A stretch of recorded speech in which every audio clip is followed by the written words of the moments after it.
keep it loyal to the team. UBK play for Kings. Ain't shit sweet, got soldiers on deck, and my youngin' did a sweep. This a whole nother way. Tell him get the fuck off the beach. I'm in the field with the cleats. He ain't one of us here breach. Nigga, come through all black gully jack, man. All them niggas go retreat. Come through all black gully jack, man. All them niggas go retreat. I'm in the field with the cleats. He ain't one of us here breach. Come through all black gully jack, man. All them niggas go retreat. Man, this shit is too easy. I'm on gold, but they don't believe me. You know I'm winning with the team. Screaming Vinny, Vinny, Vinny, V's. Need them devils screaming out bloody murder. Home by the color curtain. On my grind, bitch, and work. Sorry, all them lies, it ain't working. Them niggas weak, they be church. I'm a West nigga, that's for certain. If he cross the line, I'ma back up and I'ma hit his ass with his virus. When I come through 300 strong, 144 Leonidas. All my niggas, we eat. Menace bitch with the iris. Say, all y'all do the sweet. Tell y'all to do the sweet. The nigga made the wrong move, he ain't make his ass out the league. He ain't one of us hit the league. He ain't one of us here preach. Come through all black gully jack, man. All them niggas go retreat. Go ahead. I keep it loyal to the team. UBK play for keeps. Ain't shit sweet, got soldiers on deck, and my youngin' did a sweep. This a whole nother wave. Tell him get the fuck off the beach. I'm in the field with the cleats. He ain't one of us here breach. Nigga, come through all black gully jack, man. All them niggas go retreat. Come through all black gully jack, man. All them niggas go retreat. I'm in the field with the cleats. He ain't one of us here breach. Come through all black gully jack, man. All them niggas go retreat. You see this look that's on my face, bitch, I'm for real with it. I hit the streets, put on my cleats, was in the field with it. You soft as cotton, just an actor, Uncle Phil with it. And then my targets on the move, bitch, I can still hit it. Hey, I speak true cause it's necessary. Gullah Jack revolutionary. Cold on them like January. Commander General is a visionary. Soul food, no sweets. Your preacher man, he's sweet. Matter of fact, he weak. It's wartime for peace. Think you hard, nigga, you ain't. Fuck with us, nigga, you can't. You smart cars, we pace. We form up in ranks. We body bag this rap shit. All black, no bright shit. Real life, no cap, bitch. Fall on them, that's cap shit. I keep it loyal to the team. UBK play for keeps. Ain't shit sweet, got soldiers on deck, and my youngin' did a sweep. This a whole nother wave. Tell him get the fuck off the beach. I'm in the field with the cleats. He ain't one of us here breach. Nigga, come through all black gully jack, man. All them niggas go retreat. Come through all black gully jack, man. All them niggas go retreat. I'm in the field with the cleats. He ain't one of us here breach. Come through all black gully jack, man. All them niggas go retreat. Go ahead.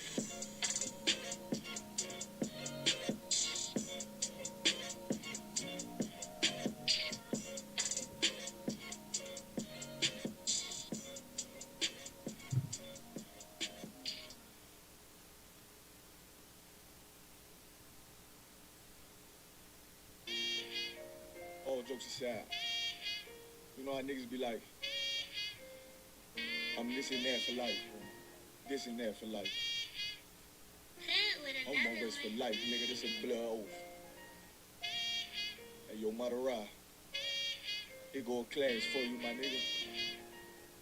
140 for the rebel. The world turned its back on me. I'm a cripple.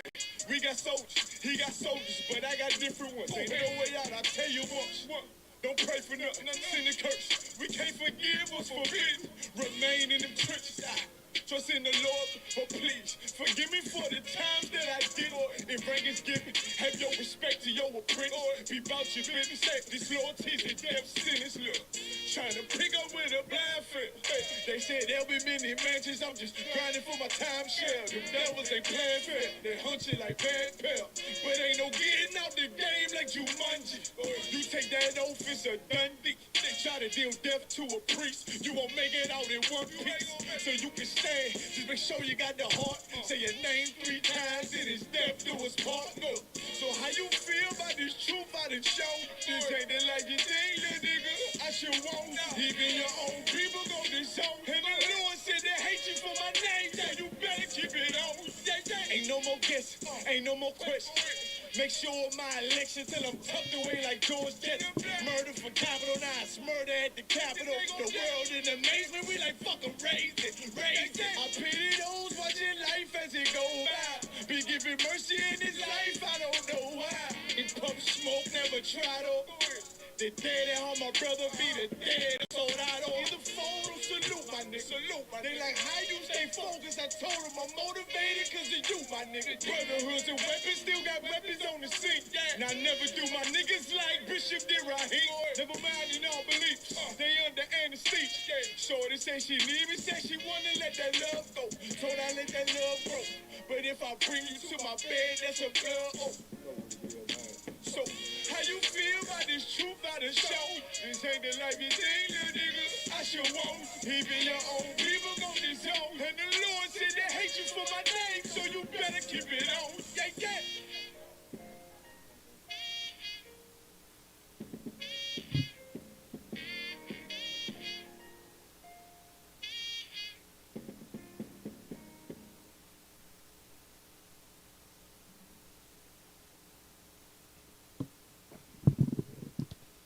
All right. Shalom, Israel. We got an ISUPK, started out at 1 West, 125th Street, Harlem, New York, under Commander General Yohana. And since 1969, we have been teaching the so-called blacks, Hispanics, and Native Americans the truth according to the Bible, right? And we're not affiliated with any other Israelite group on the planet. All right, we're located here at 5261 Delmar Boulevard, Suite A. That's in St. Louis, Missouri, 63108. All right. Class tonight has 2 call-in numbers. The first number is 712-832-8330. And the second number is 425-436-6260. All right. The PIN number for both is 825-1636.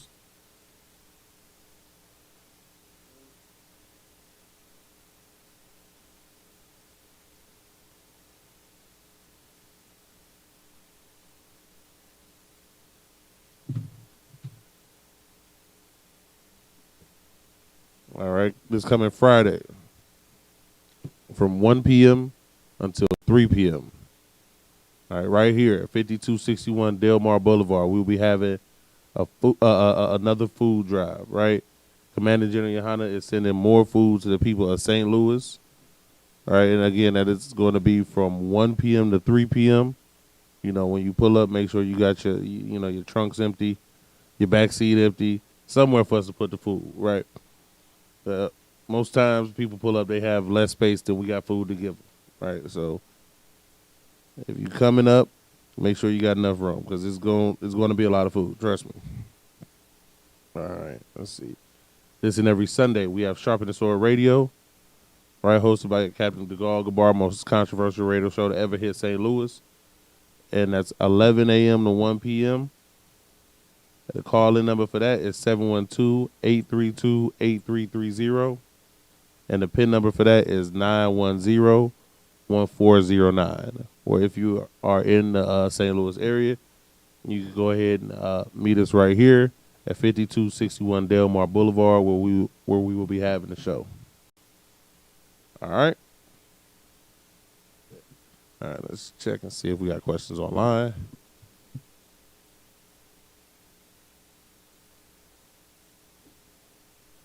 Any questions in class?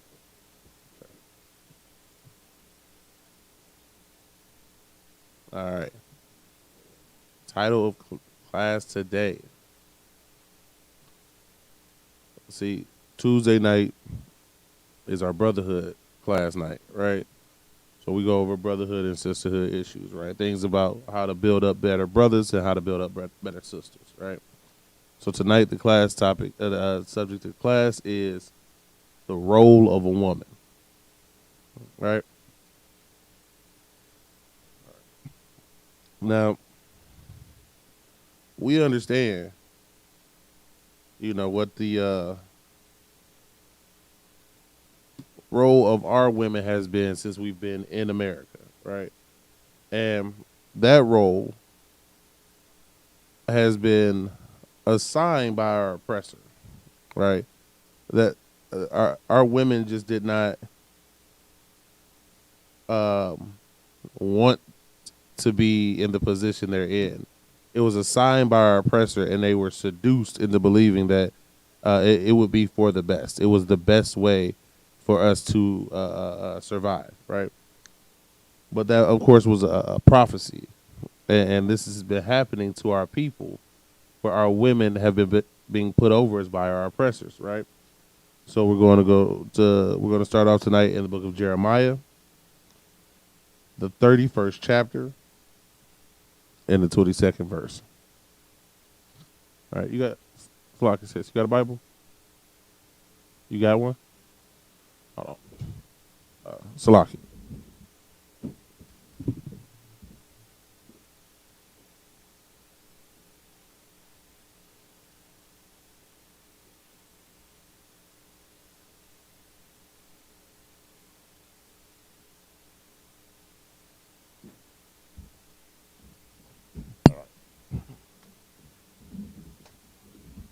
And again, you know, what I mean, this right here is class. So, you know, make sure you're taking your notes. Make sure you got your Bible out.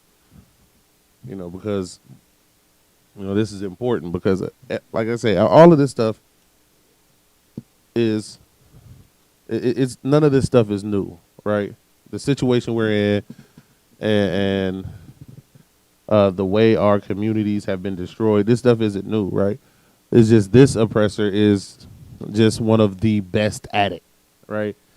He is the greatest at oppression, right?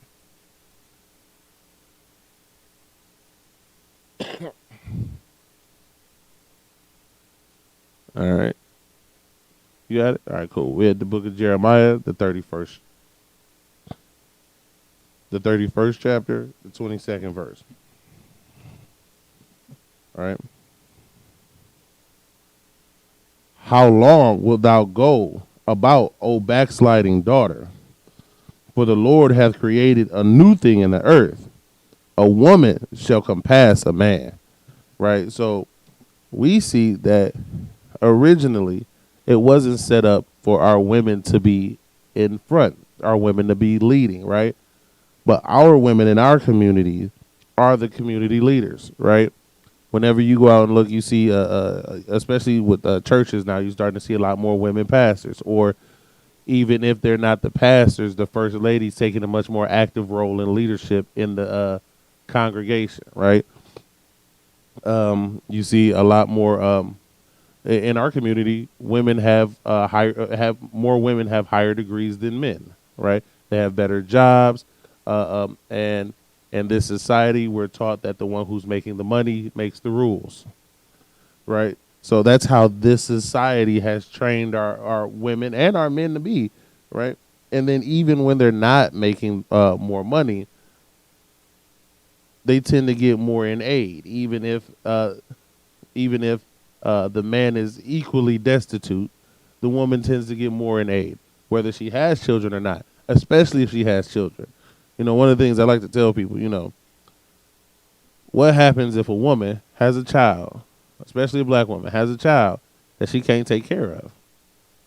Well, she gets food stamps. She gets cash aid. She can get Section 8. And she can get funding. What happens if a black man has a child he can't take care of? He gets jail. Or he gets his license taken away first because he can't afford to pay for it. That the first thing they do when you can't afford to pay for your child, or you can't afford to pay child support, is they take your license. Then they lock you up. Why? Because you're in the same financial situation as that woman. I've seen men who have had to go to court for child support, and this happened in St. Louis when I was working over at this place called Mid America Display, right? He had a court date because he couldn't pay child support for the children that lived in his house since they were born. And the child support card was in his pocket because the woman also lived with him. They just weren't legally married. So he was on papers for child support, but he had lost his job. So now he's about to now he could go to jail for the kids that never been out of his house. He's been taking care of them. He's been doing his job, but it doesn't matter. Because if you're in this situation as a man, you're not going to get that support. Why? Because they want to separate our families. That is how they can perpetuate their kingdom, right? How they can keep how they can keep us, trying to be well. It's not necessarily just keeping us down, but it's we have to be invested in their culture, right? It's not just that we have to not know or not follow ours. We have to follow theirs, right? It has to be their way, right? And what they use to do that is our women, right? Let's go to another great prophet, Isaiah, in the 3rd chapter, in the 12th verse, right? Because again, when you see a prophecy, you can guarantee that you can find that same prophecy somewhere else, right? All right, the book of Isaiah, chapter 3, verse 12. As for my people, children are their oppressors. See, our oppressor is a child, right? He throws temper tantrums at every second. He cares not for tomorrow. He has no forethought, right? He destroys the oxygen that he breathes because he doesn't have much more time to breathe it. But he has children and grandchildren. He doesn't care about their problems. He just wants what he wants. Give me more, more, more. He can't be satisfied, right? So our people are our oppressors are children, right?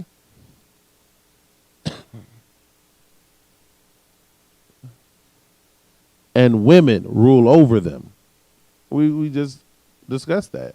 The women in our community run the households. That's where it comes from. That they rule over us. Our men don't run the households anymore. Half the time, you can't find men in households anymore, right? So then, and most of those men who aren't in the households were also raised by women who had no man in the household. Like it's a cycle that perpetuates and continues upon itself, because when you raise a child and that woman keeps saying, "I don't need a man," and her daughter says, "Well, when I grow up, I won't need a man," and when that boy grows up, "Well, I don't need to be a man. I don't want to be a man." Why? Because every example that he sees downs the man, right? Because that is how our oppressor keeps us in a weakened state. They keep our women unprotected and our men constantly being effeminized, all right? And again, look, the Bible talks about that too, right? This we see our situation. We see everything that we go through in the Bible, right? That's how this book is. It continues to baffle me when people say they don't believe in the Bible, or they have a problem with believing that the Bible's real. Like, I get that you may not understand it. I get that you may not fully understand what it means, but there is no book that was written 2, 3, 4,000 years ago that is showing evidence that it is still true today, that is prophesying things to come in the pass that are now happening, right? So let's see exactly why they do this, right? Because the Bible explains out why our oppressor does this, why they want our women in the forefront, right? And it's in the book of Ecclesiasticus, which is in the Apocrypha, the 36th chapter, right? And the 25th verse. All right. Where no hedge is, the possession is spoiled. Right? So where there is no protection, where that man is no longer there, when they remove the man out of the house, they can do what they want to with the woman, because she is that possession. She is that treasure, right? And once you have taken that man out of the way, then you can do with her what you will, right? Like in the Willie Lynch letter, right? Right. Where it talks about making the man physically strong and mentally weak. Well, this is the exact same thing. This is how you break down this community, right? Where your daughters are more mentally strong and your sons are mentally weaker. Now, how we see what happens with our men when we think emotionally, right? We see what happens when our men don't think logically. We make decisions based off of how we feel, right? Understandable. That's understandable for a woman because she's an emotional creature, right? She's allowed that room, right? Especially because she's the weaker vessel. But as a man, you're not allowed that room to make decisions or judgments based on how you feel, right? You can, of course, men have emotions, men have feelings, they have things but a judgment cannot be based on that. Your actions cannot be based on how you feel. There are plenty of times where where that term "bite the bullet," you know, when you a man, you just got to do what you got to do. Sometimes it don't matter how you feel. Your feelings don't matter in that way. Why? Because logic and reason dictate, and good judgment dictate that you act in this way. So your feelings are irrelevant in that moment. Now, when we're grown, when we're being raised, and the man's best example of a leader is a woman, then when that man is grown, he makes his decisions and acts like a woman. So that's why we need to understand not only just the role of the man, because yes, the man is the leader. Yes, the man is the head, but women are extremely important, right? They're critical to our nation. I mean, honestly, they could be critical to others, but I don't care about others. What matters is what's good for us, right? And let's go here.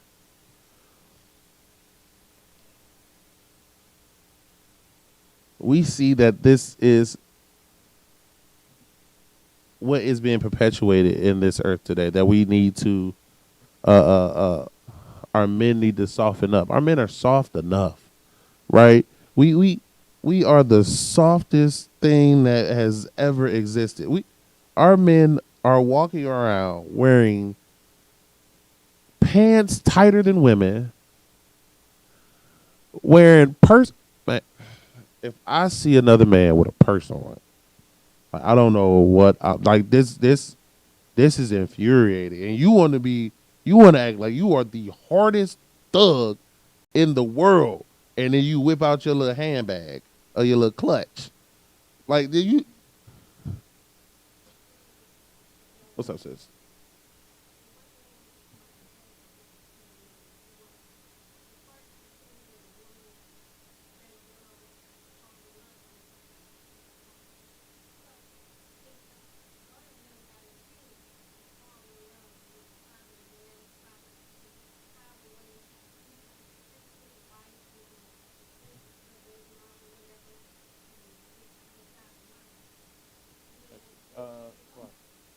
Uh, Sorry, sis. You grab that mic. Yes, you can.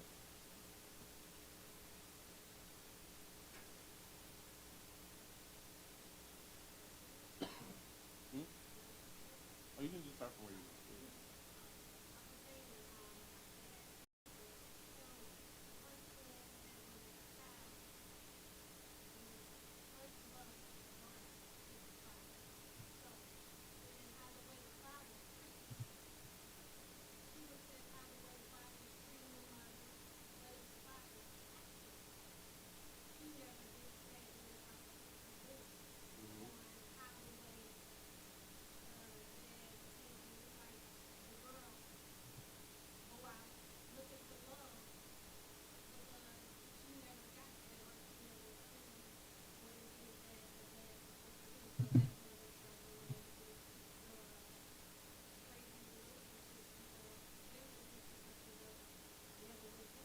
Right, and yeah, that is definitely true, sis. You know that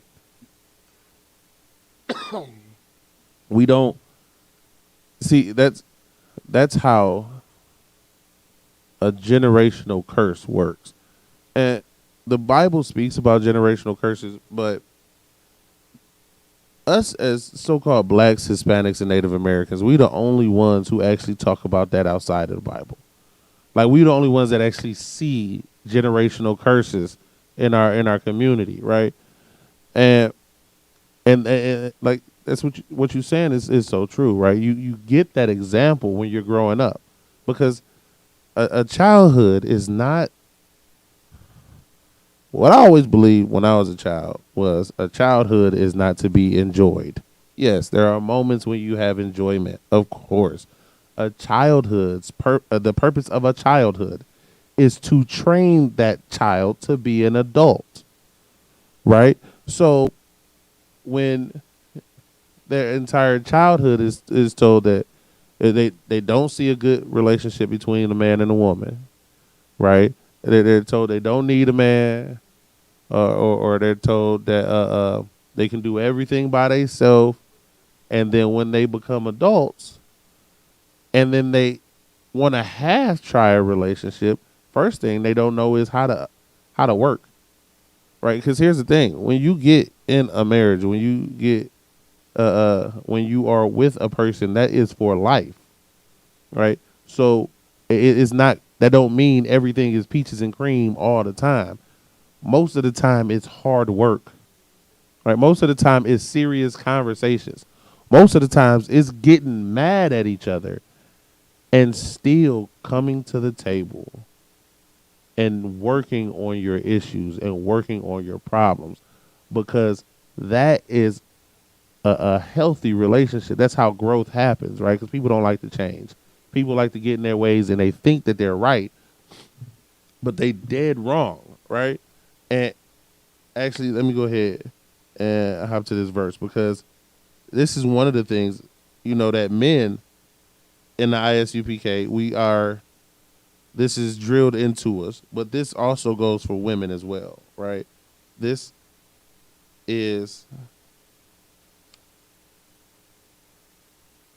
how you come into life, right? This is how you come into the truth. This is how you transition from what our oppressor has made you, right, to what the Most High created you to be, right? The book of 2nd Esdras, chapter 14, verse 34.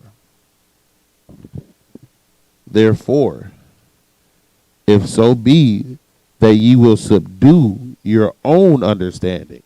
First thing you got to do is get your own understanding under check. You have to realize that what you know and what you think is wrong in every way until it's confirmed that might be right. Everything you think and everything that you want to say or do is wrong, because you were trained outside of the truth. You were trained in a world that is set to make you go off track, that is set to keep you against your God, because if you are against your God will not fight for you, and they can take advantage of you, right? It benefits them. See, that's what a lot of people don't understand and don't realize.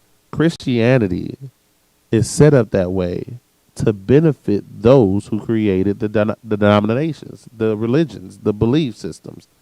It benefits them to have you in this position.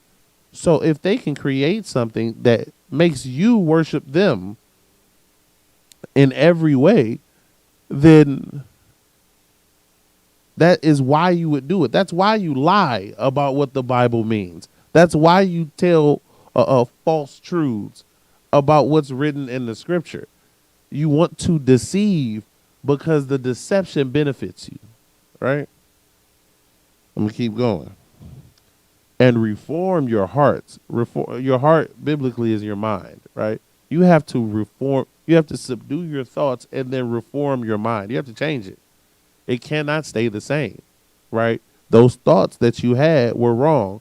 Therefore, you have to change the way you think so that you don't have those thoughts in the first place, right? Ye shall be kept alive, and after death, ye shall obtain mercy, right? That's what we all trying to do, right? Because we all know we done messed up, and we trying to get mercy from the Most High. We trying to get forgiven for the wrongs that we've done because we know we've all lived wrong, right? So the only way to get forgiven is admit that you were wrong in the first place, right? I was listening to this court case, right? And it was a whole drawn out thing. It was a long story where basically the evidence was shoddy, and they witnesses said it couldn't happen. Nobody believed it, but the police needed to wrap it up, so they got this guy and they put him in jail. And they basically the community was they made the community believe it was him, and they ended up locking this kid away. Like he was 15 when the crime happened or whatever, 20 when they locked him up, right? He stayed in jail like 20 some odd years, 26 years, something like that. But he had said that he had maintained his innocence, right? And then they started going around and doing and passed a law where you can't put a child in jail for life, right? And so they were, getting rid of a bunch of people's sentences. But the only way they would allow him out is if he admitted guilt and showed remorse, right? But here's the thing, right? In his case, whether he did it or not is irrelevant, right? But the thing is, what they were doing was they were showing mercy, right? And if you cannot admit to your crime, you cannot show regret and remorse for committing your crime, you have no grounds to receive that mercy, right? Same thing with the Most High. Most of us don't, especially for a lot of things that we do in the world, we don't feel we're wrong for doing them. We justify it, right? Well, I had to do that to survive. You actually had other options. The other options would have been a lot harder and would have been it would have led to more struggle. But there were technically other options. You weren't literally at gunpoint. Like you did the best you could to survive, right? But that doesn't mean what you did was right. You have to admit your fault, because here's the thing. If you cannot admit that was your fault, you will repeat doing that. You will do that again because you never admitted that it was wrong in the first place, right? So you have to understand that the way we were taught, the way you think, the way that you carry yourself even are wrong until it's confirmed that you're right, or until you see what is right, right? If you've been doing something for years, you come into the truth and you start looking around like, oh, they do the same thing. Cool, that was right. That's the only way you can know what you were doing was right in the first place. But just because you were doing it, just because you think it, you can't go off of that. You have to go off of what thus saith the Most High, right? You have to subdue your understanding and get your own mind in check. Right?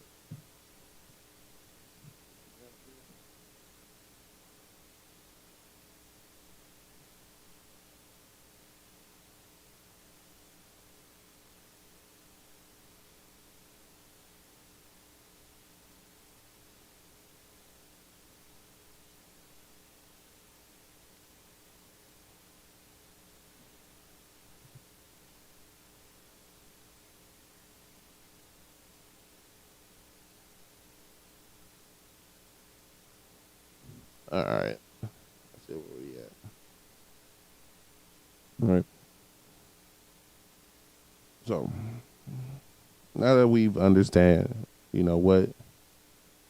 Oh, one more thing. Yeah, let me get to that scripture real quick. Let me not leave that out. I'm gonna go to 1 Corinthians. You got that on your Bible. 1 Corinthians, the 14th chapter. All right. And we're going to start at the 33rd verse. I honestly see the Christian church uses part of this and then just leaves the other whole part out. All right, it's baffling. This is one continual thought, right?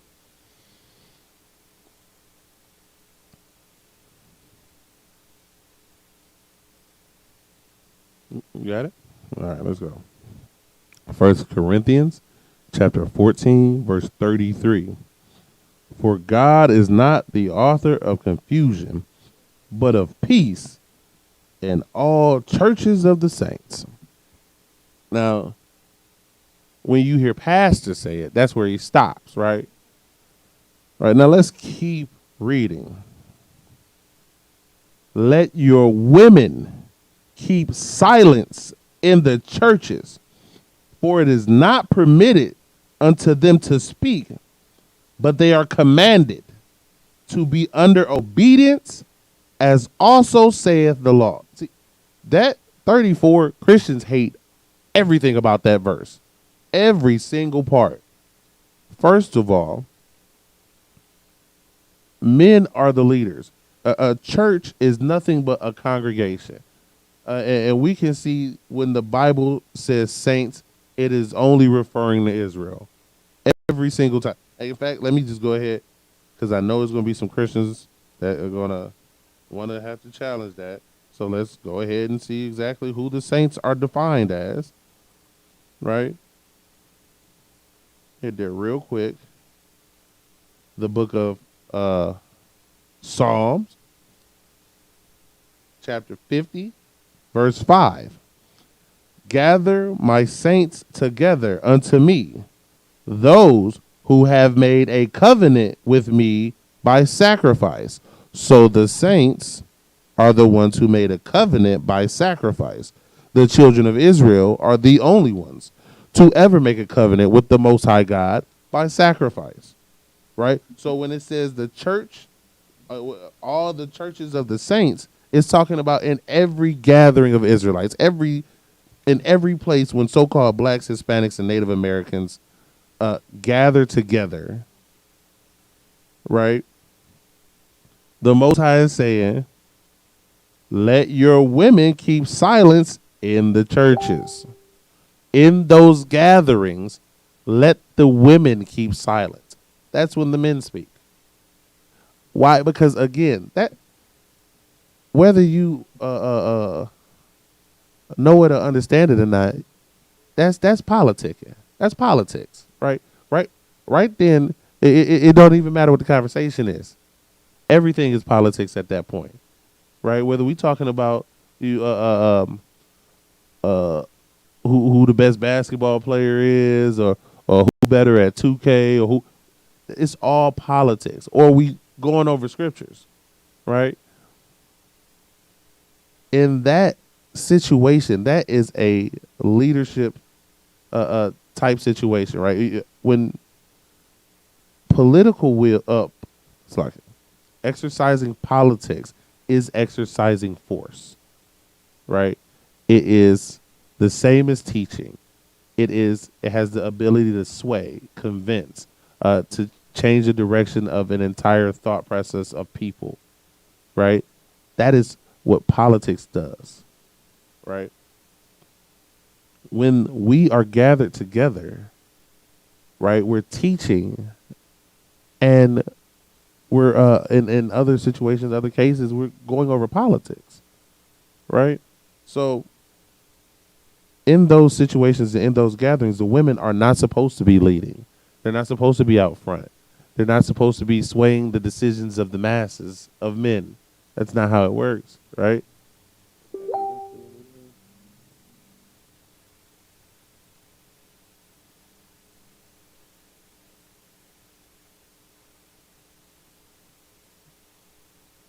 So it's not this one. It's not in this passage. But again, that's because in that situation, right, that is her usurping her authority over men when she is, again, acting as it's a political head. Whenever you're speaking, you're not just a follower. You're trying to influence. You're trying to lead. You're trying to teach. That is the reason for speaking in congregations. That don't mean she can't talk at her house. That don't mean she can't talk to her husband. That don't mean she can't actually have conversations with leadership but that is not when it's in the churches. That's why we have to define these words. In churches means congregations, gatherings, large groups. This is not just talking about one-on-one. This is not just talking about one on two or three. This is talking about in congregate in large groups, right? There's a difference.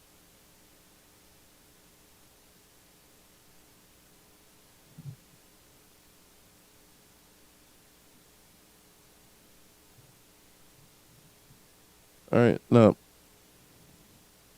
we understand that, again, that's not what they're supposed to be doing, right? We see that they're not supposed to lead. But now, what are they supposed to do, right? We're going to start with First Timothy 5:14, the 5th chapter, the 14th verse, right? We're going to start, growing up, right? So, the book of First Timothy, chapter 5, verse 14, says, I will therefore that the younger women marry, bear children, guide the house, give none occasion to the adversary to speak reproachfully. Well, let's go over those things one by one, right? For the younger women to marry, right? The older you get, the more established in your ways you are. It is very difficult to change when you get older. I was just having this conversation with my daughter the other day. I told her, sometimes it seems like we're hard on you, and sometimes it seems like we get on every little thing you do. But right now, as a child, you have a great opportunity to change these things before they become habits, right? And when they become habits, and when you're 25 or 30, it's hard to change it, when it would have been a lot easier to nip it in the bud when you were a child, right? So as a younger woman, to marry will help stabilize you. Because here's the thing. This, again, we're talking about everything being done righteously and in order, right? So now once you get married, you're with that man for the rest of your life. Now, prayerfully, you and your father are in the UPK, because then he will raise you to where he chooses your husband. And he will choose a man. Go ahead. Oh, you got a question? You got a question? Go ahead.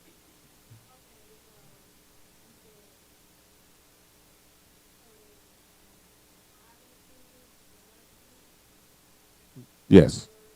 Yes. Father chooses a husband.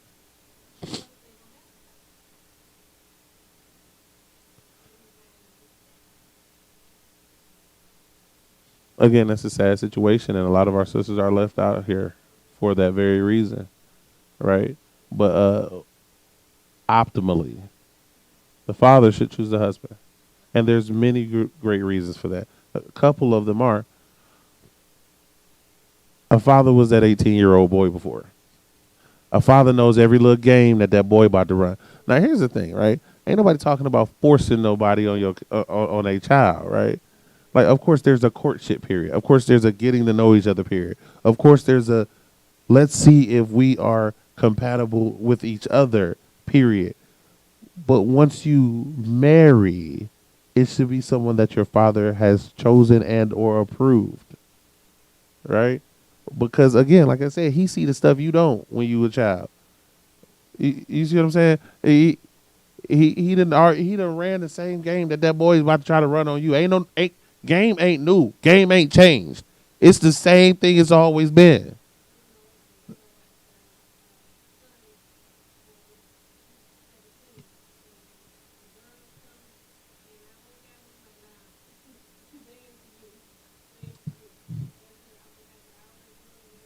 It, and we see biblically, our forefathers generally had their women chosen by their fathers. The men did too. For example, when Jacob went to go get his wife. He was sent to that specific family member's house to go get one of his daughters. Like I know him. I know how he raises his children. Go over there and figure it out. He didn't just send him to anybody. He didn't just say go get any woman. He sent him to a very specific place and said, okay, I know for a fact he had the two, Rachel and Leah, but he might have had more. But he said, look, you go here because here is where you find a woman that you can marry. Right? So it's not just the fathers that pick for the daughters, but the fathers usually pick or give strong guidance to the sons. Right? But yeah, it's because, you know, and you want to do that, and usually men tended to marry older, right? Because for a woman, like I was saying, for her to get set in her ways, it's hard for that man when he comes in to basically break her down and then rebuild her, because now you got, because here's the thing, because after you done got married, you married, that's it, that's all. So now I got to deal with you, but now I got to deal with all this extra baggage, right? Now, as a man getting married older, it gives him more time as a brother to get more established in his own, to actually be a leader, to actually learn how to lead before he gets a woman who has to follow his orders for the rest of her life. He has to learn how to lead. He has to observe those things. He has to, which is why, of course, you know, in the UPK, you know, we teach that a man can have more than one wife because a man can. But when a man comes into the school, we also tell him you don't need no. If you got a rib, you know, you got to keep her. But if you don't have none, you don't need to get none. Not yet. Not for a while. You need to learn how to lead first. There's things a man needs to know before he gets married. There's things a man needs to accomplish before he can get married, right? But in this society, you can marry whoever you want, whenever you want, with no vetting, no foundation, none of that, right? So again, when you have a woman who's marrying young, these, like I said, these are optimal conditions, right? So if you're in here, if you raise your children, like I said, I'm raising my children in this school, right? I plan on marrying my daughter to one of my brother's sons, right? One that I know was raised well. And how would I do that? I get them to talk, have them court for a certain period of time, and then after that, that's when we would have the ceremony, right? If they decide that that's what they're going to do after that, because still nobody, even your father, can't force you to be with that man. You see what I'm saying? If you haven't been with him, nobody can force you to be with him, right? But your father should guide you. And again, what you were talking about, how, you know, what if she doesn't have her father, or what if he's not in the school? That is the purpose of having our women rule over us, so that our children won't have their fathers. Our women won't have their husbands. So that way the black woman is the most unprotected and neglected thing on the planet. And I say thing because they treat animals better. They treat monuments better. They treat statues better than black women. They treat walls better than they treat our women. Like, they're more protected. There's this tomb. There's a tomb of the unknown soldier, right? There's a monument on top, right? It is guarded 24 hours a day, 7 days a week.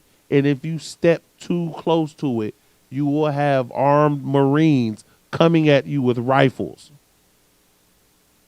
They're protecting a concrete box better than the black woman is protected.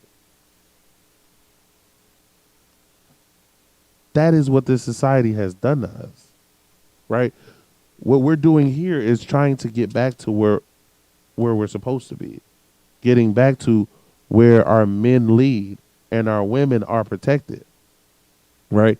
And this is how our young women should be. First off, they should marry. They shouldn't just marry anyone. This is of course talking about a woman who's marrying a man who was vetted by her father, who she's courted, who she knows. It's not just any old guy you just met, right? So she should a young woman should marry, right? Now let's see what the next thing we got. 30.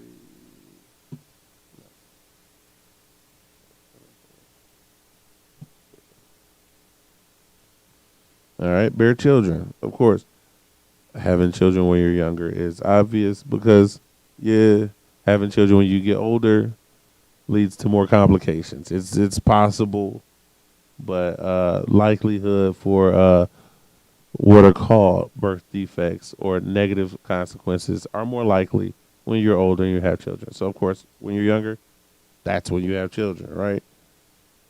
All right. Guide the house. Like, a woman, see, this is what I don't get. Like, a woman, like, yes, you're not the head of the house, but besides the man, you run the house.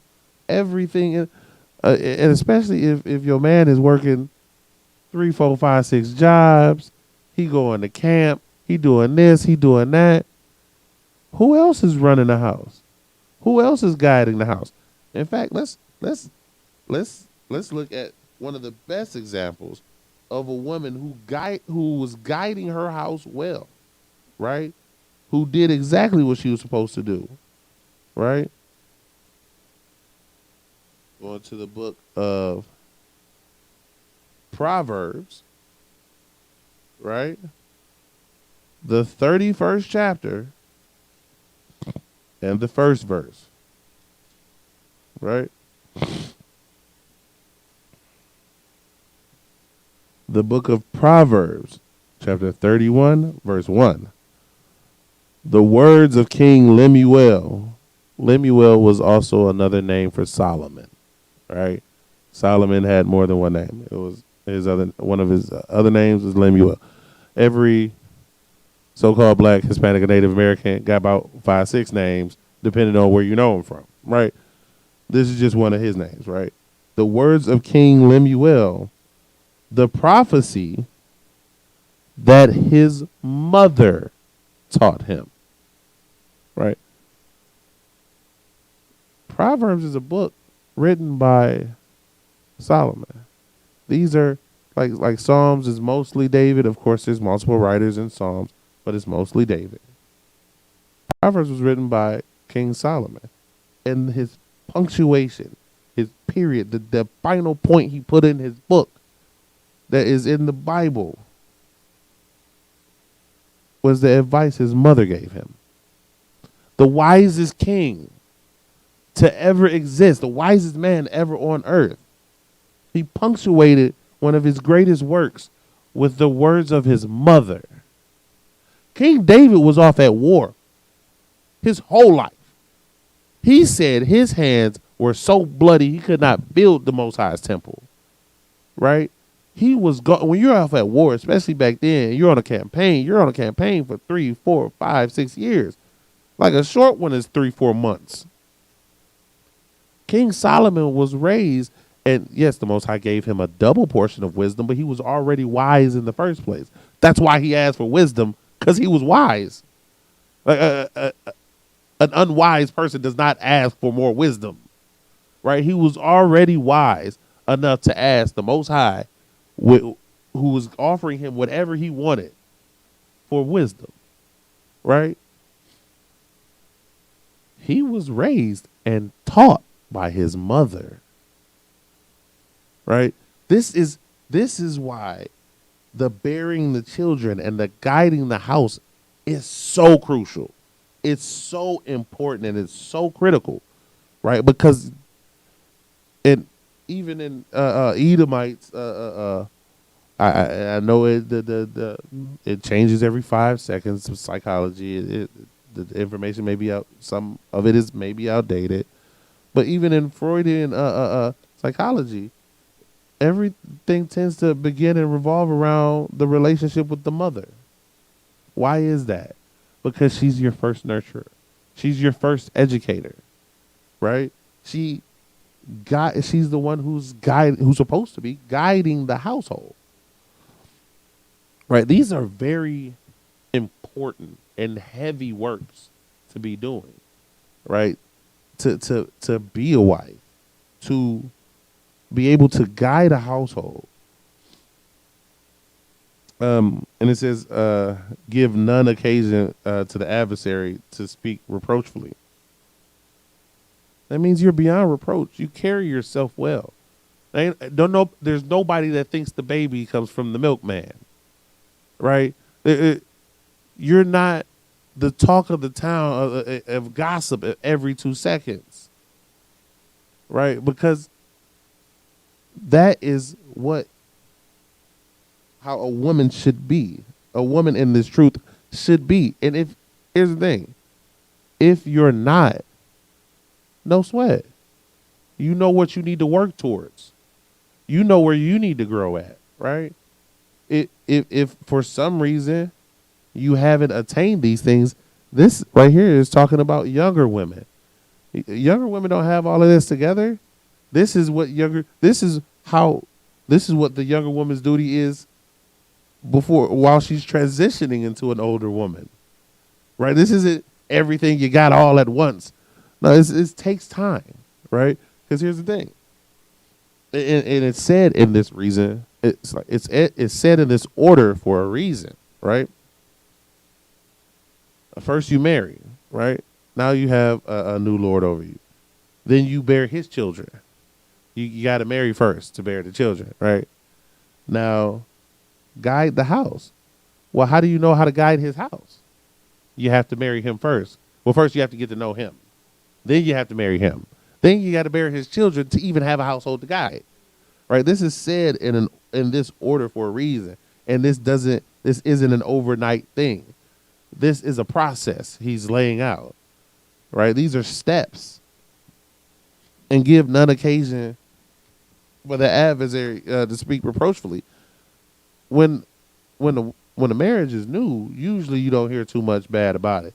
Now, when they've been together for about 5-6 years, I don't know, they done lost the spark. She be staying out a little late. Car be gone a little while longer.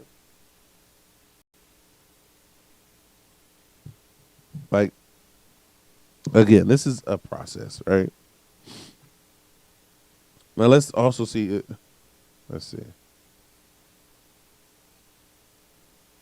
Now, again, those are just the steps for a younger woman, right? Now, a younger woman should have help, right? And the younger women should be getting their help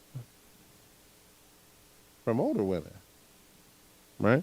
So they because here's the thing, the older women should have already experienced these things.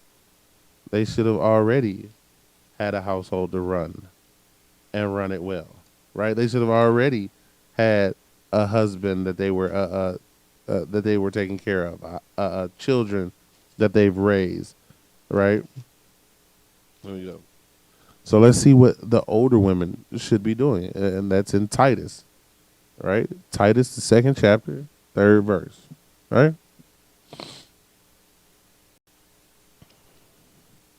It says, the aged women likewise, that they be in behavior that becometh holiness, right? Holiness, again, is not something spooky, is not something mystical. This woman has to be separate. It got to be something different about her, right? She can't just be your typical, just woman. Like, it got to be something to her, right?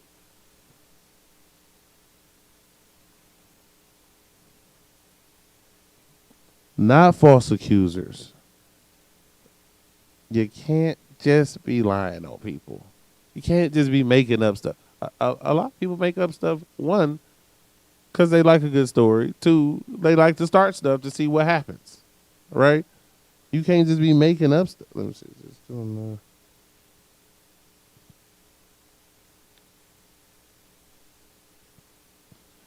You can't just be going out passing out rumors because it sounds nice. You don't know.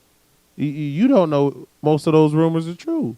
You like gossiping. You just like gossiping, and the gossip was nice. The gossip was juicy. You don't know if none of that's true. You just saying what you heard. So somebody lied to you, so you just go pass the lie. So you gonna lie because somebody else lied. Like that. That doesn't make sense, right? Not giving too much wine. That's pretty obvious, right? You can't be out here just. Of course you can have wine. Of course you can have a drink. You out here getting slapped.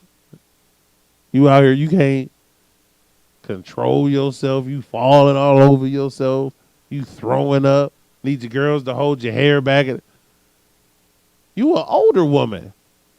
Like this right here is not talking to the younger women. This is the age women. And you still out here getting trashed. You too old for that. You should be done with that by you should have learned how wrong that was. Like them hangovers they ain't caught up to you. They haven't taught you the lesson yet. Oh, okay. Like them days waking up where you don't know how you got where you are in the clothes that you in. That hasn't done anything for you. You are unbothered by that. Okay. You're not a righteous woman. You're not an upright woman, right?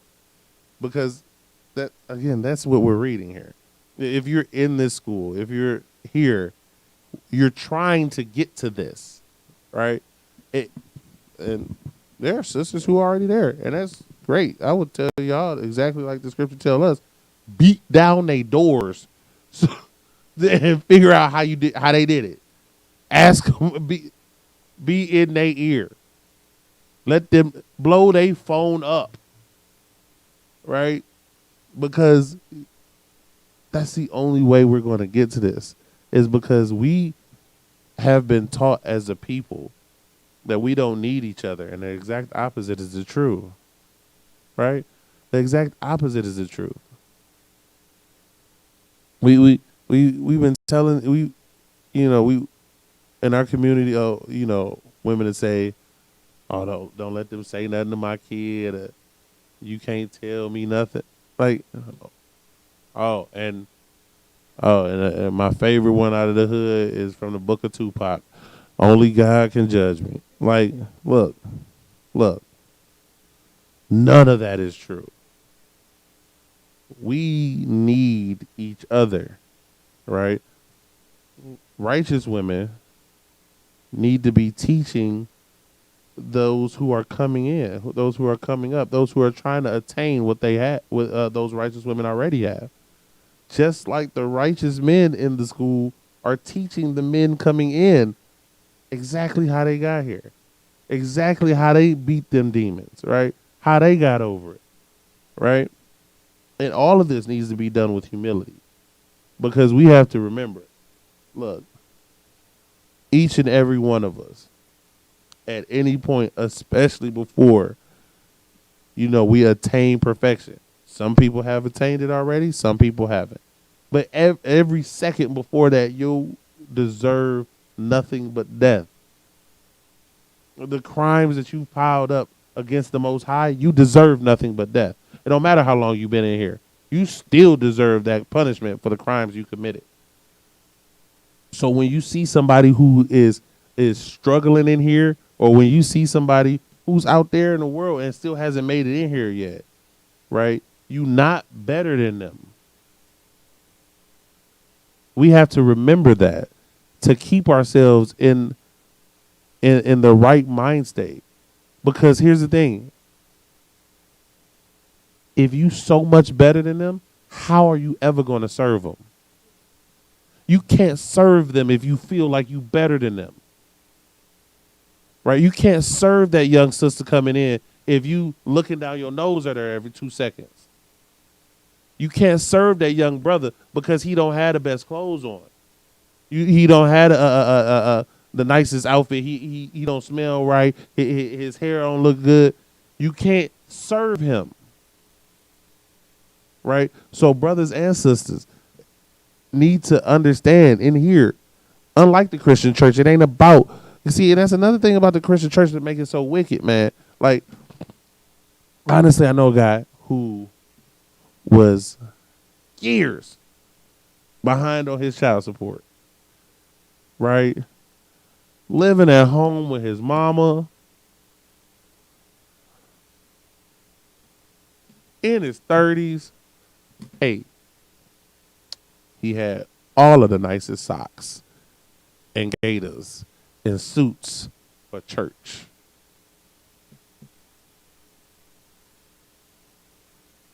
Because in there, you have to put on that show. There's an air you have to have about yourself. But you can't afford that. You look way better than your life is. That's, and not in a good way, right? Not like, oh, you're overcoming. No, you broke, and you got a $500 watch on. You live with your mama, and you wearing rent. Like,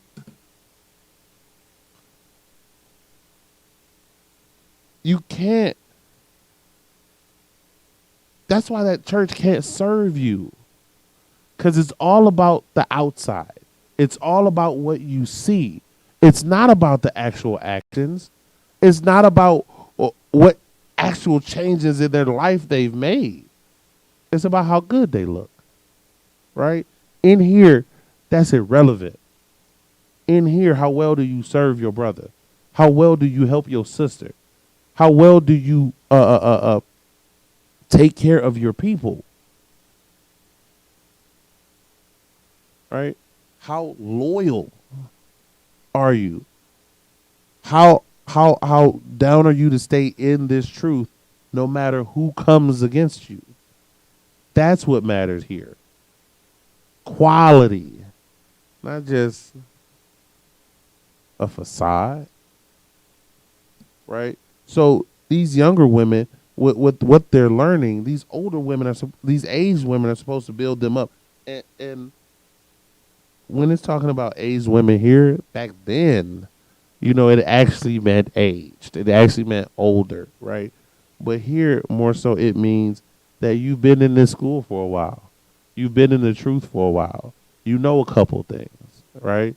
So you can teach the young woman who just got here, who don't know nothing. She might be the same age as you. She might be older than you. But she still don't know half of what you know. Right? Your age is different, right? It's not the same thing as like chronological age. It's aged in the truth, right? Now that is the duty of the older women, right? Now, and I know a lot of women like to go to Proverbs 31, right? When they're talking about the qualities of a woman, of a good woman, right? Of an upright woman, right? Of a good wife, right? And they always like to say that they Proverbs 31 woman, right? I'm having a hard time believing a lot of these sisters ever read Proverbs 31. Ever. Because they'll say the same thing. They'll say one thing and then, like, it's exactly opposite of what you just said you were, right? So let's read a couple characteristics, a couple qualities of a Proverbs 31 woman, right? I'm going to start off with Proverbs 31, verse 26, right?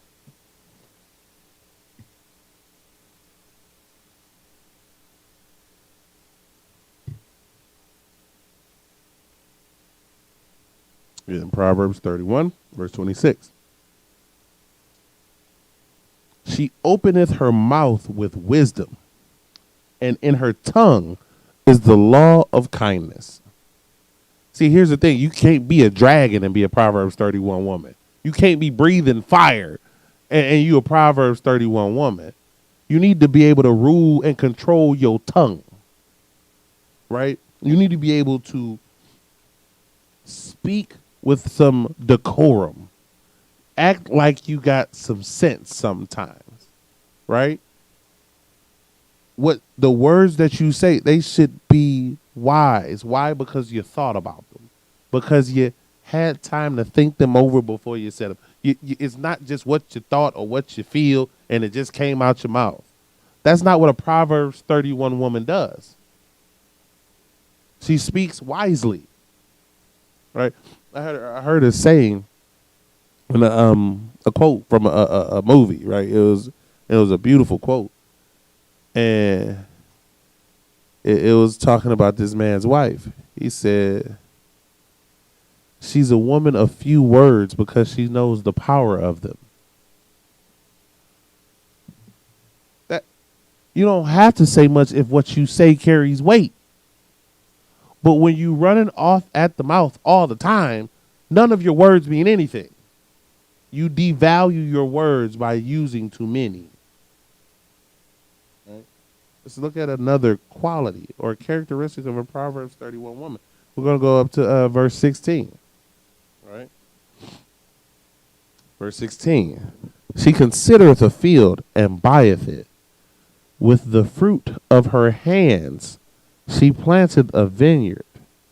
She girded her loins with strength, and her arms, and strengthened her arms. She worked.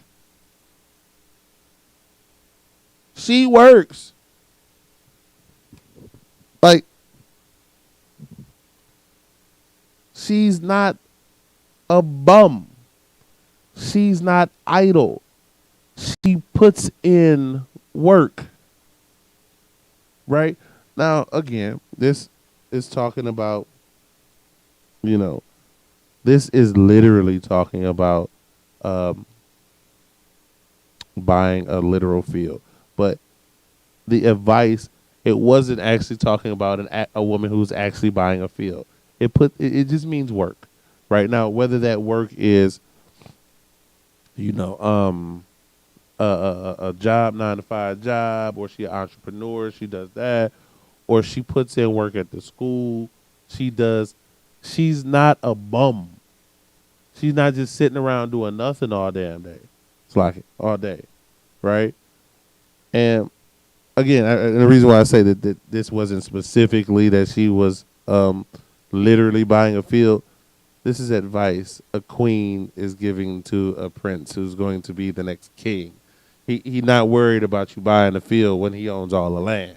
You see what I'm saying? So, but what it's saying is she's not a bum, right? She's wise. She's wise in business decisions.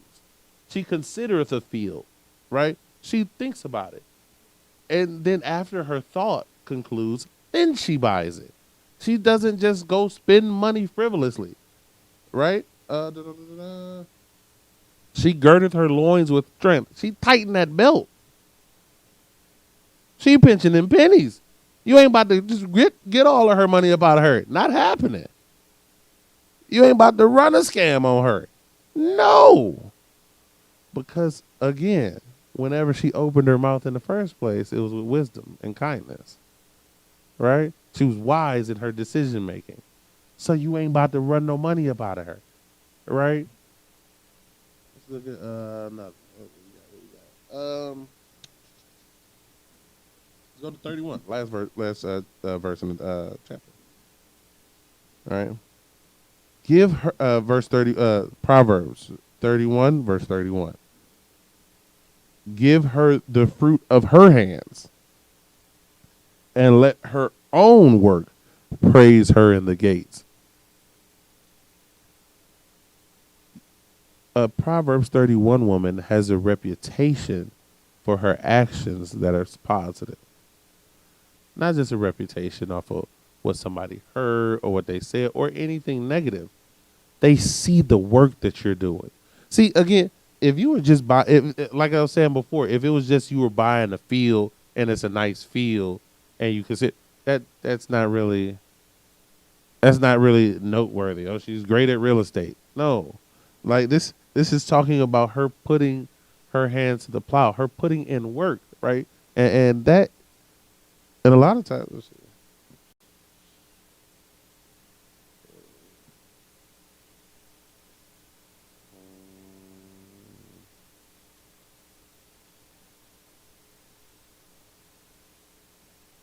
I can't remember it right now, but it was one where it was talking about how she also takes care of the needy and the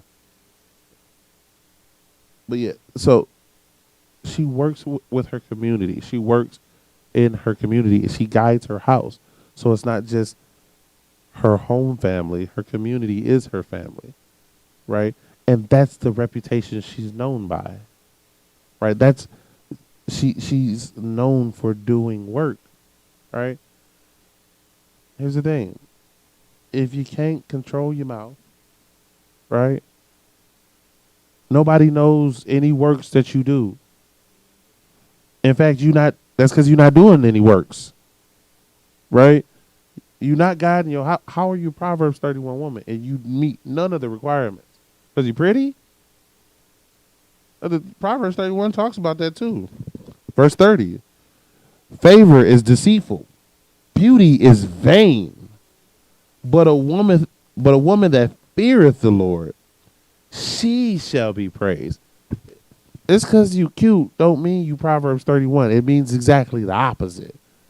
If that's what you rested on, your laurels and how, not even your laurels, because laurels means you've actually done something to achieve those laurels, right? You're resting on how you were born.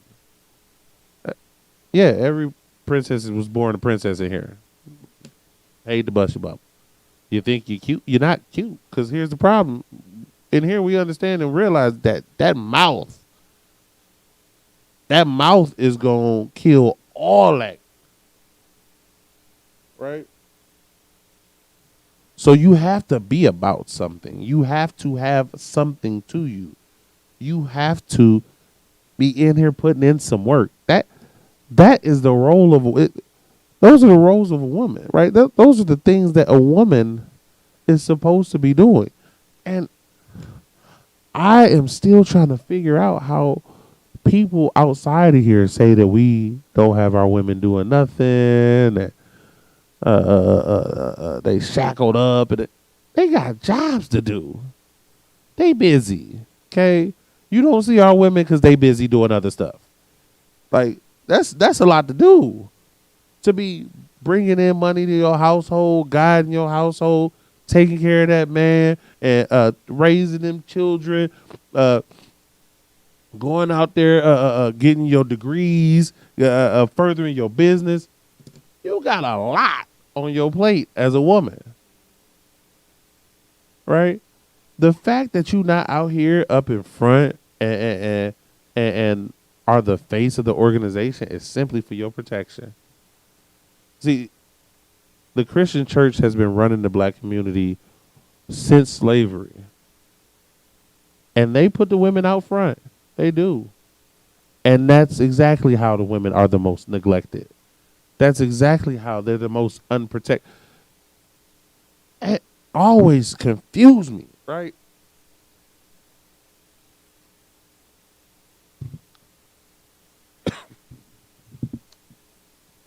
The black woman is the most unprotected thing on this planet. In the ISUPK, people question us about, well, why don't we see y'all women? Where y'all women at? They're protected. You don't even know who they are. You don't see them. When you're coming to attack somebody, you're coming to attack me because you don't know her. You don't see her. They hate us because we protect our women. This world wants the so-called black, Hispanic, and Native American woman unprotected. That's the only way they can get their schemes off. Right? And they know that.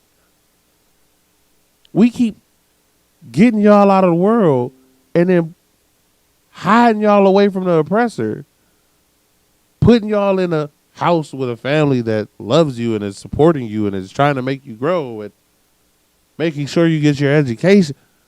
Like, one of my ribs, she got upset with me again the other day. So I told her, I said, "Oh, okay, yeah, I heard that plan. Yeah, you think they talking about making you a director of this? Okay, cool. Right. So when that's done and over with, then we go ahead and start on your doctorate program, and then Oh, you back to talking about that? Oh, yeah. Yeah, you're right. Because you're going to get your doctorate. You already got your master's and you're working in your field and you're getting promoted every 2 seconds. Yeah, you're going to go ahead and get your doctorate because that's the next step for you, right? That's what we do here. We support our women. We promote our women's growth. But people get upset with us because, oh, we don't see them. You right, you ain't about to see not none of them. Not nan one of mine. No. Not happening. Why? Because I love them too much for that. We love our sisters too much to allow them to be in that position. Right? And that's another thing that our women need to understand and need to realize. Right? And the same goes in reverse for the men, right? When you do finally have that man, right? You need to remember first and foremost that that man is your brother. Before he's your husband, he's your brother. That is family. You would never, most women would never allow their biological brother to be treated the way they treat men. Like they be ready to fight that woman. You that woman. That's you. That's how you are. They be ready to smooth go. Man, I'm talking about go straight to jail. Do not pass go. Do not collect $200 straight to jail over what they would do to that woman for the way that they treating their brother. But you treating your brother that way. That's what you're doing. Right? We need to understand and we need to look at each other as family first. Right? Because that disconnect, because somehow in this society they've made that disconnect. Right? Where we see our so-called biological family as one thing and then our spouses as something else. That's not what this is. Right? We there's a certain, because see, here's the thing, there's a certain care that goes into that, right? There's a certain understanding of faults, right? You're not so harsh and immediate to snap on your brother as you are your husband. You like, yeah, you want him to get it right and you want him to get it corrected, but you ain't gonna come at him the same way. And we have to understand, you know, like it's just as worried as you were about your brother while he was growing up, and seeing everything that he had to come home with, and everything that was on his shoulders when he came home, and what the world had done to him. They doing the same thing to your husband. That's your brother too, right? And you should be treating him as such. You should give him that courtesy, right? Let's go see here. And let's see one more example of what a righteous sister is, and what a righteous sister does. All right, we're going to go to Genesis, the 17th chapter.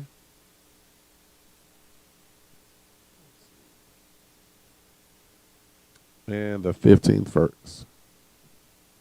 Right? Start at 15. And God said to Abraham, as for Sarai, thy wife, thou shalt not call her name Sarai, but Sarah shall be her name. And I will bless her and give thee a son of her. Yea, I will bless her, and she shall be a mother of nations, kings of people shall be of her. Right?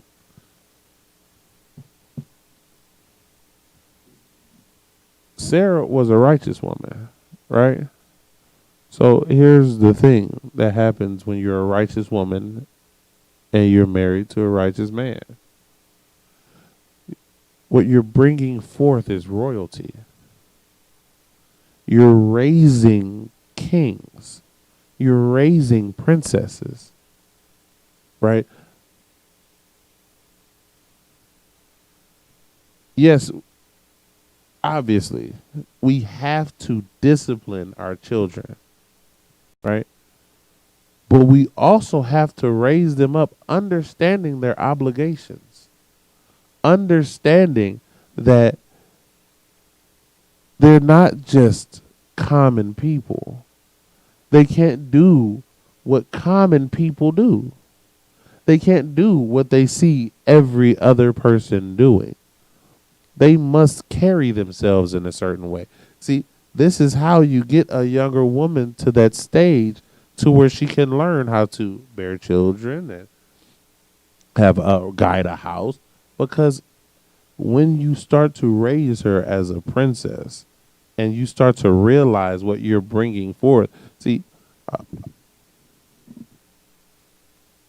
one of the biggest problems in our community is abortion. We literally lose an army a year.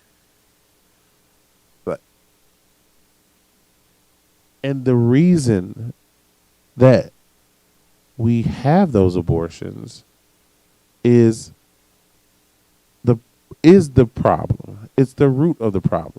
Now, I get it. You know, a lot of people, especially when you talk about abortions, want to bring up the statistically 0.01% of abortions that are based on rape, right? Because out of the abortions that happen every year, 99.99 are not based on rape. I was talking to a woman. She was telling me, like, yeah, I was talking to her. She told me she just left the clinic. I said, was she okay? Is she sick or something? Nah, she was getting an abortion again. Again? Hell you mean again? Yeah, that bitch had 7 of them. 7? Wow. One woman, 7 abortions. Here's the thing. You, no. I don't, like, somebody need to take her uterus or something. Like, you don't. So lock it. You can't make a decision for yourself. If you having 7 abortions, you can't make right decisions, and you understand you can't make right decisions.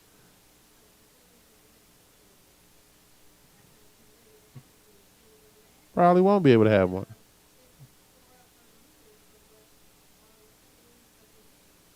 Okay, but see, here's the problem. Here's the even deeper problem. That was 7 times she killed a king or a princess. It could have been. God, you're right. Could have been twins at one of those times. Right? If you realize who you are, right? Realize who your husband is, and realize what you create, you wouldn't kill it. You would understand that kings were coming from you. You will understand that princesses were coming from you. World rulers were coming from your womb. And they would be guided by how you taught them when they were younger. See, our women don't in here, they do not lead.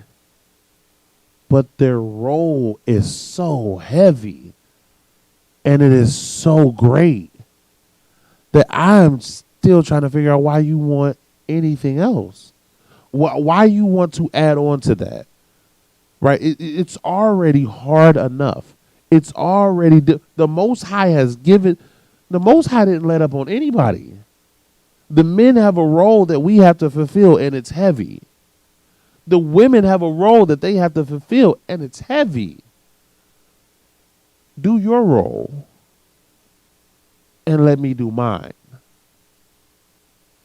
Right? Your role is not to lead. That's my role as a man. So you worry about your role, and let me worry about mine. Right? And actually, with that, I got a couple more bad figures later. We are at the time. So with that, shalom, Israel.